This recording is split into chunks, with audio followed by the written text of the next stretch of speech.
पूज्य गुरुदेव भक्तमाली जी महाराज अत्यंत अस्वस्थ थे। उस समय भयंकर साइटिका के दर्द से वे पीड़ित थे। पैरों पर सूजन हो गई थी, कमर में सूजन थी। पूष का महीना था, भयंकर ठंडी थी और महाराज जी को गुजरात की यात्रा पर जाना था, ध्रांगध्रा की यात्रा पर। स्थिति यह थी कि उनको लवशंका के लिए भी पकड़कर ले जाना पड़ता था, ऐसी स्थिति थी। हम लोगों ने बहुत प्रार्थना की, महाराज जी मत जाइए। बोले नहीं, प्राण देकर भी सत्य की रक्षा करनी चाहिए।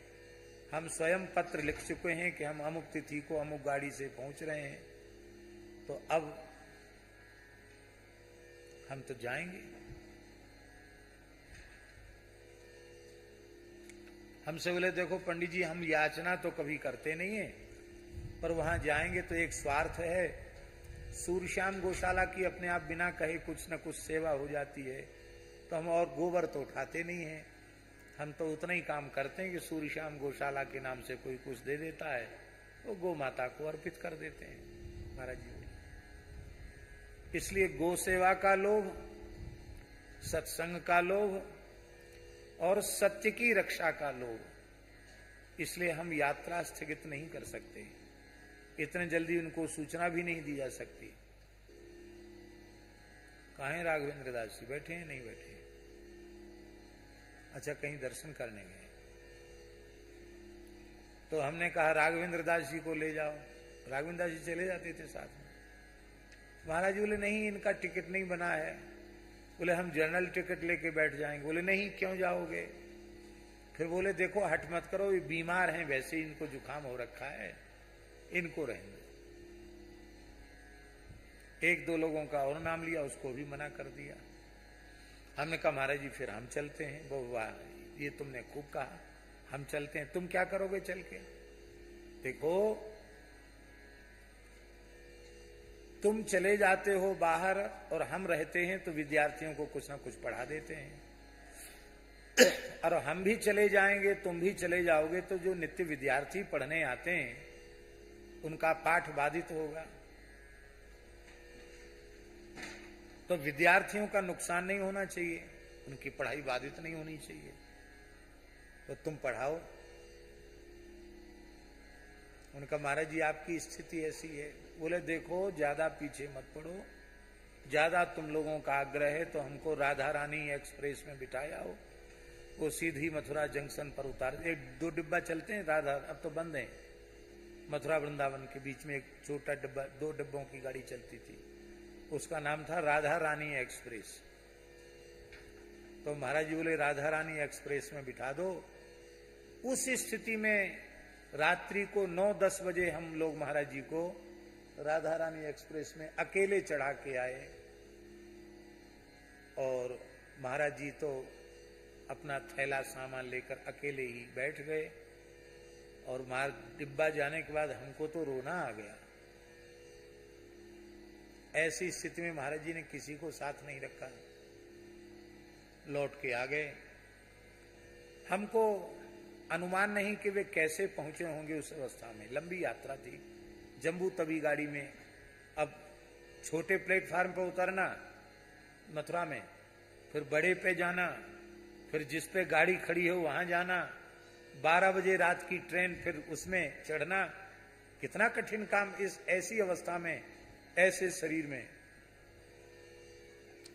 लेकिन महाराज जी ने एक ही बात कही कि धन का आश्रय रहेगा या किसी मनुष्य का आश्रय रहेगा तो पंडित जी भगवान का आश्रय कमजोर पड़ जाएगा।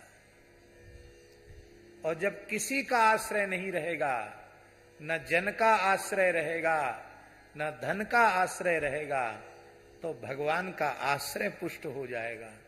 हमें पक्का विश्वास हो गया कि अब महाराज जी को जाने में कोई संकट नहीं, क्योंकि इतना दृढ़ भगवदाश्रय जिसके चित्त में हो, वो तो सूरदास जी की लकुट पकड़ के ठाकुर जी ही चलते हैं। जब सूरदास जी की लकुट ठाकुर जी पकड़ सकते हैं, तो पूज्य भक्तमाली जी की उंगली पकड़कर उनका थैला कंधे पर लेकर ठाकुर जी उनको मुकाम तक नहीं पहुंचा सकते क्या? आश्रय, ये प्रत्यक्ष महाराज जी के जीवन में देखा कि भगवान का अनन्य आश्रय, किसी मनुष्य का या किसी धन का आश्रय उनके जीवन में नहीं था। भगवान ने मनुष्यों का सहयोग आपको दिया है विदासरिया जी, तो उसको प्रेम से लो, भगवान का भेजा हुआ सहयोग है। बिना कामना बिना संकल्प के भगवान ने धन का सहयोग भेजा है, ले लो, कोई बात नहीं, लेकिन आश्रय भगवान का रखो।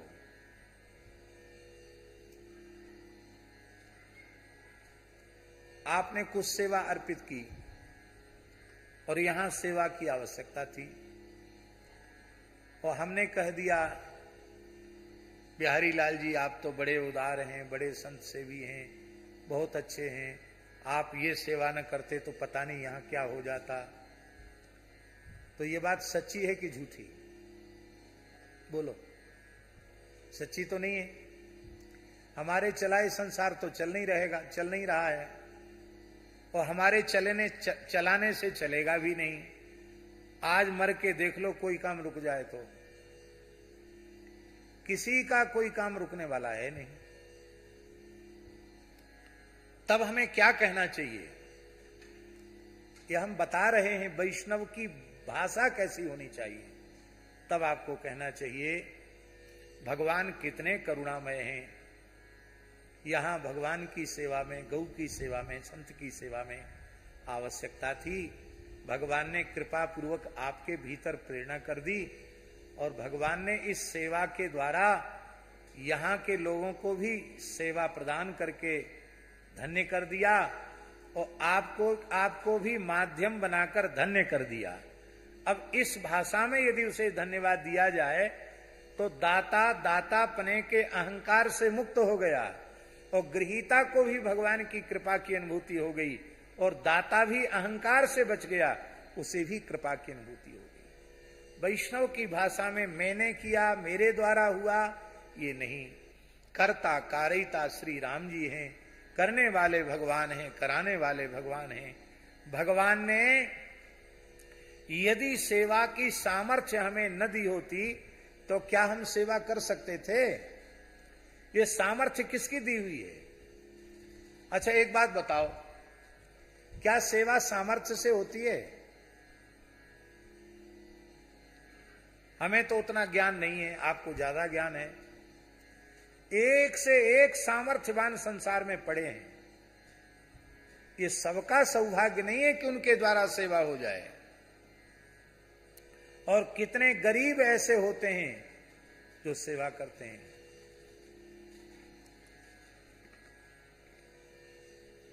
अभी यहीं इसी पर्वतीय क्षेत्र के ब्राह्मणों ने, जो अपनी बहुत सामान्य तरीके से पूजा पत्री के माध्यम से ब्राह्मण वृत्ति से अपना निर्वाह करते हैं, ऐसे 10-12 ब्राह्मणों ने, कल की ही बात है, आपस में कलेक्शन करके, संग्रह करके लक्ष्मी नृसिंह पंचायतन धाम के लिए 1.25 लाख रुपए दिया, और एकदम अश्रुपूरित नेत्रों से उन्होंने, हम पैसे की बात कभी करते नहीं है, लेकिन भाव की बात, तो उनमें सामर्थ्य तो नहीं है, पर कहते महाराज जी थोड़ा थोड़ा बचा कर हम लोगों ने मिलजुल के ये इकट्ठा किया है। तो हम समझते हैं ऐसे भाव वालों का 1.25 लाख 1.25 करोड़ से बड़ा है। अब कितने सामर्थ्यवान संसार में पड़े हैं, उनसे सेवा नहीं होती है। इसका मतलब है कि केवल सामर्थ्य से सेवा नहीं होती है, भाव से सेवा होती है। सामर्थ्य के साथ सेवा का भाव भी अपेक्षित है, और भाव तो ठाकुर जी देते हैं। भाव कौन देता है? तो सेवा की सामर्थ्य भी भगवान ने दी, और सामर्थ्य के साथ सेवा का भाव भी भगवान ने दिया। तो ये भगवान की कृपा है। इस कृपा के लिए हम भगवान को धन्यवाद दें, न कि कर्तापने का, दातापने का अहंकार करके अपने पुण्य को कमजोर करें। ये ठीक नहीं है। तो हर समय भगवान की कृपा का अनुसंधान करना, व्यक्ति को बीच में न लाना, भगवान को ही प्रधान रूप में रखना। हम लोग जो कुछ कर रहे हैं वो सब भगवान के अनुग्रह से हो रहा है। हम जो बोल रहे हैं ये भगवान की कृपा से बोल रहे हैं। आप लोग जो सुन रहे हैं वो भगवान की कृपा से सुन रहे हैं। यदि ये कृपा न होवे तो ना हम एक वाक्य बोल सकते हैं, ना आप एक वाक्य सुन सकते हैं।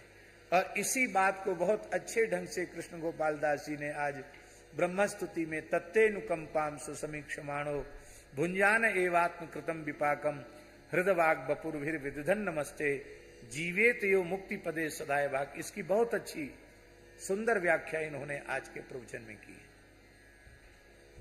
वैष्णव है कौन? जो अनुकूल से अनुकूल और प्रतिकूल से प्रतिकूल परिस्थिति में भगवान की कृपा का अनुभव करे। अनुभव न करे, प्रत्यक्ष दर्शन करे।